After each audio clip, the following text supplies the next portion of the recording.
this is why we love being on the Roku Channel and this radio station. And then we have the podcast version of the show where all podcasts can be acquired on the Cumulus Podcast Network. And we're thrilled that we're able to be seen and heard in the manner in which we're able to be seen and heard. And our YouTube stream is the backstop, youtube.com/Rich Eisen Show. And again, this show wheels on the Roku Channel, channel 210.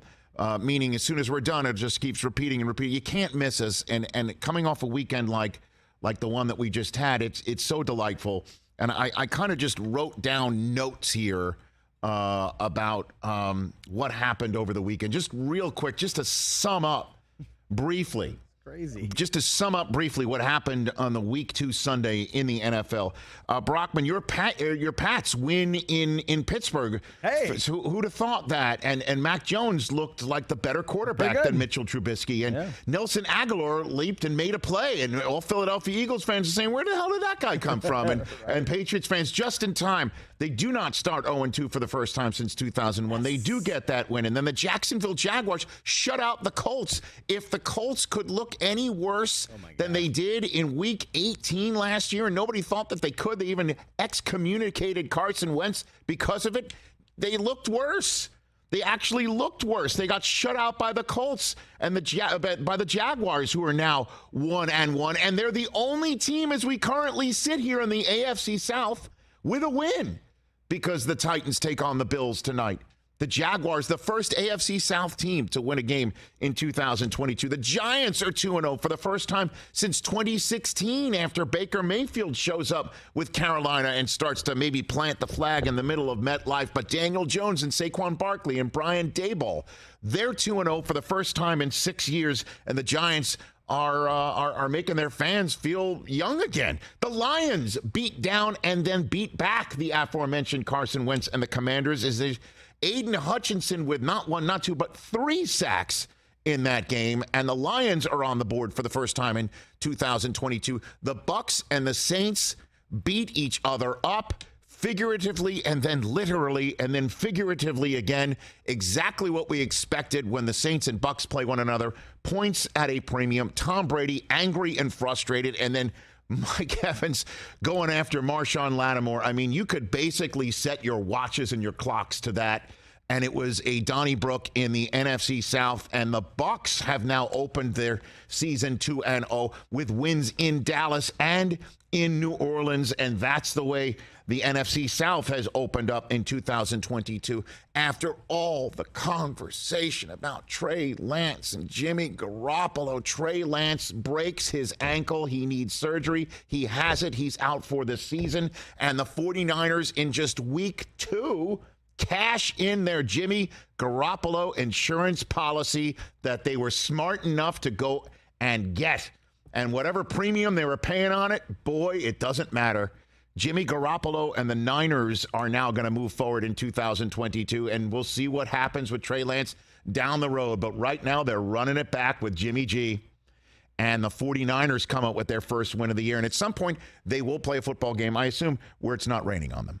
And then you've got Cooper Rush week beginning with an out-dueling of Joey Burrow for the Dallas Cowboys, who get it done. Yes. Come on, How about them Cowboys? There it is. There it is.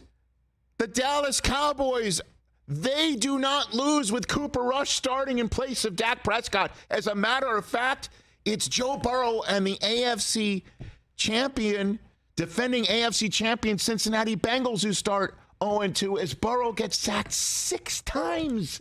Again, beat up. And they do gamely come back, and it did look like overtime was forced, but guess who had proper clock management and clocked the ball properly to stop the clock so they could actually have a play? The Dallas Cowboys. How about them Cowboys? Yeah! Cooper Rush. Nice Dallas finally has a quarterback. Duh. Cooper Rush. We just let that one go. Getting it done for the Cowboys. He's better than Dak. You're right, Chris. He is. Yeah. Denver still can't score touchdowns in the red zone, and Nathaniel Hackett, they're still waiting. Are we going to ride ever? They're still when, waiting. when does the ride happen? I'm still well, waiting. They came up with their first still win. waiting for the ride. The Houston Texans put a scare in Denver, but Russell got a pass actually caught in the end zone with both feet inbounds by his receiver. And there's still lots of questions whether Nathaniel Hackett, the game's too fast for him, but the Broncos do, in fact, ride. They're 1-1. In the AFC West, the Rams go up big at home. And would you believe it, of all the teams to mount a comeback, it's the Atlanta Falcons. Normally, they're on the wrong side of this. Factual. And the Falcons put a scare in the Rams. Drake London coming back to where he played his college ball and showing off his skills. Yeah, he's good. And the Atlanta Falcons almost pull it off against the L.A. Rams, who do get their first win of the year. Cooper Kupp with 0 catches, 0 targets in the first quarter, and still wound up with, let me check it out, 1,000 yards receiving in that game. and 8 touchdowns. The Rams are relieved that they're on the board. And the two Aarons in the night game relax absolutely everyone in Green Bay after the Rams come up with that win to send us into the night games with the two Aarons getting everyone relaxed, even though Justin Fields and the Bears put themselves on the board first, but the Packers come up with the win. And then there's the 3 comebacks that happened earlier in the day.